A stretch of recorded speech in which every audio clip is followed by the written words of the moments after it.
Aggressive campaigning on part of Prime Minister Narendra Modi that continues ahead of the second phase of Bengal elections. He's been camping there in Bengal, and so is Home Minister Amit Shah, who just concluded a briefing.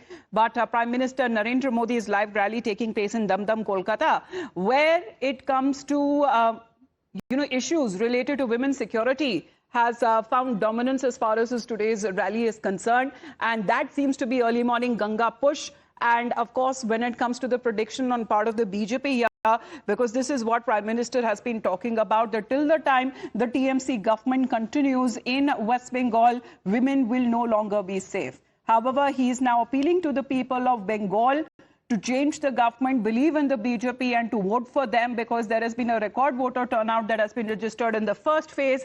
And he wants to amplify that and also make that appeal to the people of Bengal to even vote in that similar manner as far as the second phase of elections are concerned.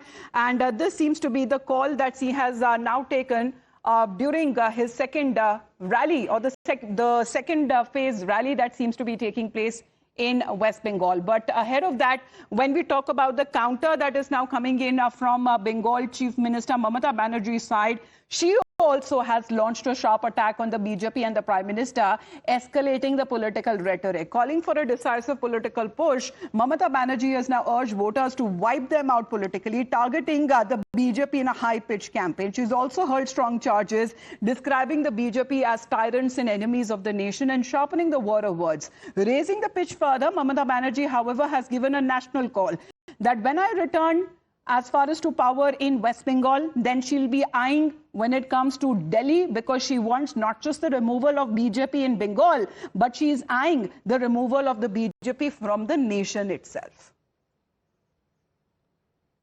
আগামী দিনে সবাইকে vote দিতে হবে, এদের একেবারে রাজনৈতিক দুর্মুষ করতে হবে। দুর্যোধন আর দুঃশাসন, এরা দেশের দুশ্মন। মনে রাখবেন, এদের কেয়ার করা যাবে না, মানুষকে কেয়ার করতে হবে। Public care is a permanent. আর যারা বিজেপি বেশি দালালি করছে, সব কটার নাম লেখা আছে একেবারে এ টু জেড, কার কোথায় বাড়ি। আমাদের লোকেদের খোঁজ নাও তো, তোমাদের যতজন যেখান থেকে এসছে বিজেপি পরিবার দেখে দেখে বেছে নিয়ে এসেছো, আর উকুন বাছার মতো অফিসারদের অ্যাপয়েন্ট করেছো। মনে রেখো, কোনো তোমাদের ক্ষমতা নেই আমাদের পরাস্ত করবার, এটা জেনে রেখো। বাংলায় আমি জন্মেছি, এই বাংলায় আমার মৃত্যু হবে। আমি তোমাদের দিল্লি দখল করবই। বাংলা দখল করার পরে সব দলকে নিয়ে আমি চেয়ার চাই না, কিন্তু আমি চাই দিল্লিতে বিজেপির বিনাশ। বাংলায় তো বিনাশ হবেও, দিল্লি থেকেও বিজেপি হাঁটাতে হবে। এটা মাথায় রাখবেন ভালো করে। আমাদের স্লোগান বিজেপি হাটাও, দেশ বাঁচাও।